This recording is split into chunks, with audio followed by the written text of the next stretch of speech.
video. Today we'll be replacing my Vanos solenoids in my 335i.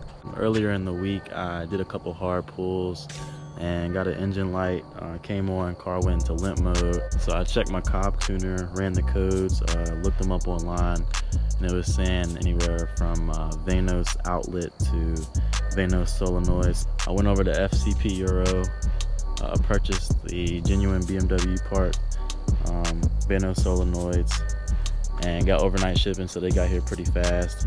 I'm gonna go ahead and give you guys a step-by-step on how to replace those, and we'll see where it goes. So before I do start the video, I do want to go ahead and say that replacing the solenoids did not fix my problem. Now this video does still give the steps on how to replace the solenoids. I just wanted to put this at the beginning, so if you do have a 335i, there is a potential that just replacing the solenoids is not going to fix your problem. I did take the car over to the dealership and had them run a diagnostic on the car.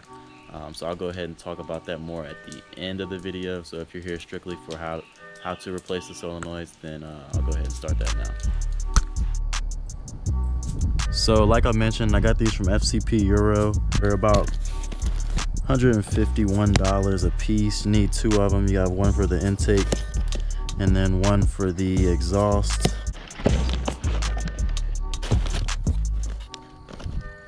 And they are identical, so it doesn't really matter which one goes where. So I do normally get all of my parts from ECS Tuning. The prices were about the same from FCP Euro to ECS Tuning. FCP Euro has the lifetime replacement guarantee, hassle-free return. So if these were to go bad, I don't see them going bad anytime soon, but if they were, I would just send these back and they would replace them for free.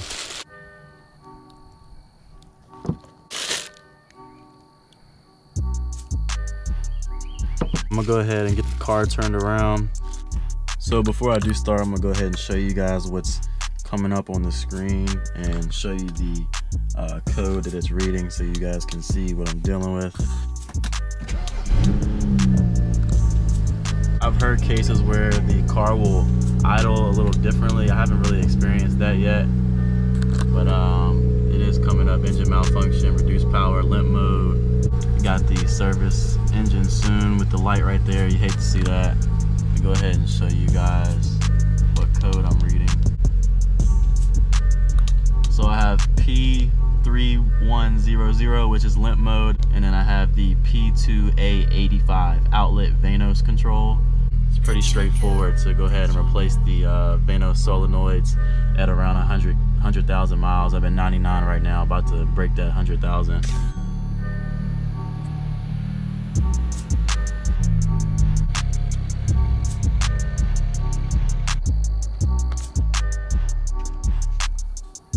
So I do recommend doing this when your engine is cold, being that oil does run through the solenoids.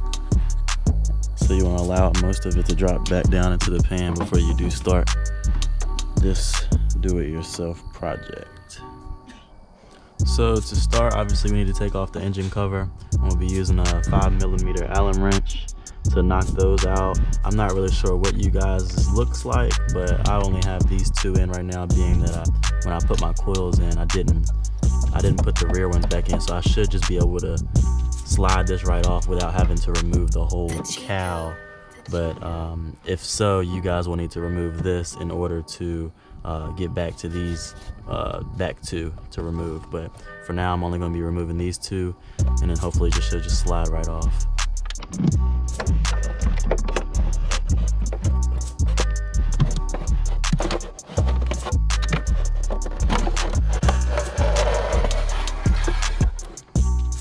So before we start removing those screws holding in the solenoids, you're going to want to take a microfiber towel, any towel, and place them right underneath the solenoids, being that you could possibly drop the screws, so that'll catch those or any oil that may leak out.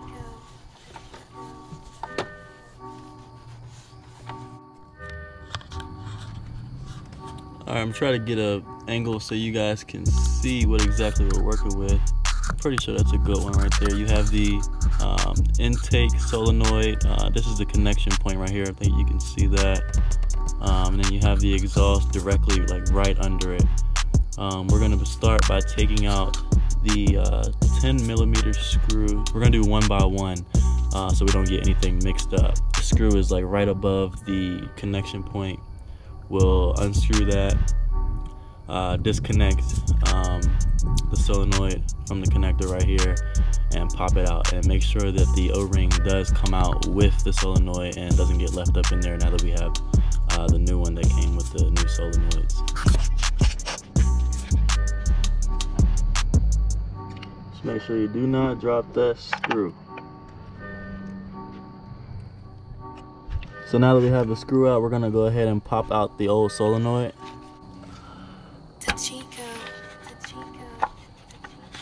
And make sure that that O-ring does come out with it.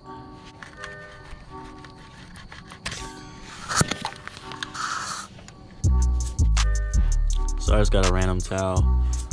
Just gonna go in and just wipe anything that's around that old solenoid hole. Clean it up a little bit. So as you can see, I got the connector back onto the new solenoid. So I'm gonna go ahead and pop the new solenoid back into place.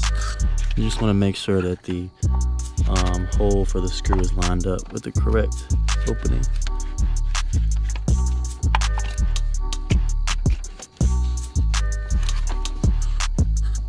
The new solenoid back in place. I'm gonna go ahead and hand thread this in a little bit to get it started, and then I'll obviously take the 10mm socket and tighten it down. I haven't really found any specific torque specs on how hard to tighten it.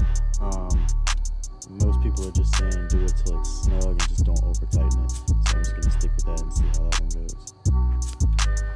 So I managed to get the intake solenoid fully back into place with the connector connected.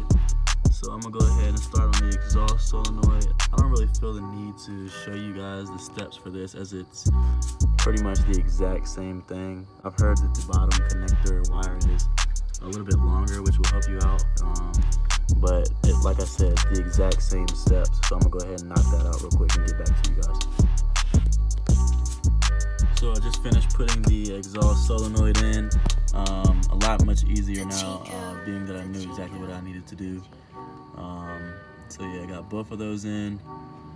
Connection points both back on.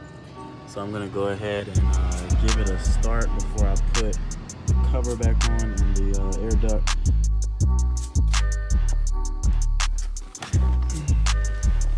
So now I'm gonna go ahead and clear the codes before I do start it up.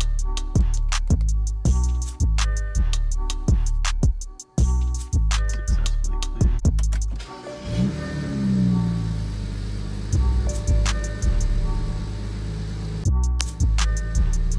So as you can see, the light was still on, engine malfunction. So like I said earlier in the video, I took the car to get a diagnostic at the BMW dealership.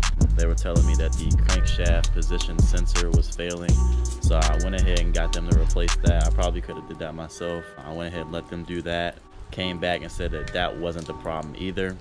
So that was a couple more $100 down the drain. So I got them to run another diagnostic on it, and they're pretty much saying that the Vanos unit itself is failing. So now I have two options. I either have them fix the Vanos unit, replace that, go ahead and do the timing chain, valve cover gasket, go ahead and take care of all of that. Or two, I find a lower mileage used engine and have someone engine swap that and put that in. So yeah, that's where we're at right now. Hope you guys enjoyed the video. Hope you guys found the step-by-step helpful if you're in the same situation as I am. If this video did help you, go ahead and like and subscribe to my channel. I will have a lot more content coming with this car once I get everything straight away. So yeah, hope you guys enjoyed it. Peace.